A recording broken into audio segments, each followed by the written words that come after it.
ប្រមុខរាជរដ្ឋាភិបាលបានគូបញ្ជាក់ថាការផ្ដល់បានកម្មសិទ្ធិដីធ្លីជូនពលរដ្ឋនឹងជួយកាត់បន្ថយវិវាទដីធ្លីសម្ដេចមហាបវរធិបតីហ៊ុនម៉ាណែតនាយករដ្ឋមន្ត្រីនៃព្រះរាជាណាចក្រកម្ពុជាមានប្រសាសន៍ថាការបញ្ចប់ការវាស់វែងដីធ្លីនិងចែកវិញ្ញាបនបត្រសម្គាល់ម្ចាស់អចលនវត្ថុដែលមានលក្ខណៈជាប្រព័ន្ធក្នុងខេត្តកណ្ដាលនាពេលនេះគឺជាការបញ្ចប់នៅភាពមិនច្បាស់លាស់និងហានិភ័យនៃវិវាទដីធ្លី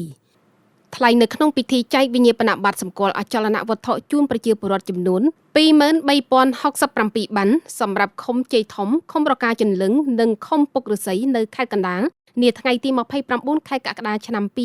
2026សម្ដេចនាយករដ្ឋមន្ត្រីបានបន្តថាចែកវិញ្ញាបនបត្រសម្គាល់ម្ចាស់អចលនវត្ថុដែលមានលក្ខណៈជាប្រព័ន្ធគឺជាការបើកទំព័រថ្មីនៃការអភិវឌ្ឍសង្គមសេដ្ឋកិច្ចមូលដ្ឋានតាមរយៈការកើនឡើងនៃតម្លៃដីធ្លី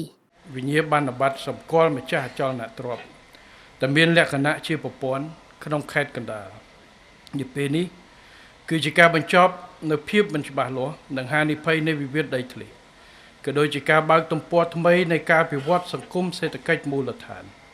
តាមរយៈការកើនឡើងនៃតម្លៃដីធ្លីការស្នើសុំឥណទានក្រៅផ្លូវការ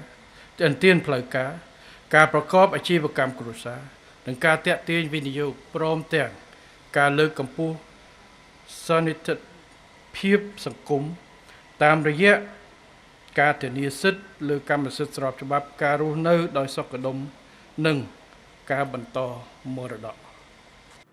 រាជរដ្ឋាភិបាលកម្ពុជាតាមរយៈក្រសួងរៀបចំដែនដីនគររូបនីយកម្មនិងសំណង់បានពន្លឿនការចុះបញ្ជីនិងផ្ដល់វិញ្ញាបនបត្រសម្គាល់ម្ចាស់អចលនវត្ថុជូនប្រជាពលរដ្ឋដោយឈរលើអភិក្រមចុះបញ្ជីដីបង្ហើយសេវាគាប់ចិត្តនិងបរិយាកាសគ្មានវិវាទដែលសមិទ្ធផលនេះនឹងរួមចំណែកយ៉ាងសកម្មក្នុងការលុបបំបាត់វិវាទធានាសុវត្ថិភាពសិទ្ធិកាន់កាប់និងការប្រែក្លាយដីធ្លីទៅជាប្រភពទុនដ៏រឹងមាំសម្រាប់ការវិនិយោគសម្ដៅលើកម្ពុជាជីវភាពប្រជាពលរដ្ឋនិងអភិវឌ្ឍមូលដ្ឋានខេត្តកណ្ដាលនិងសង្គមជាតិទាំងមូល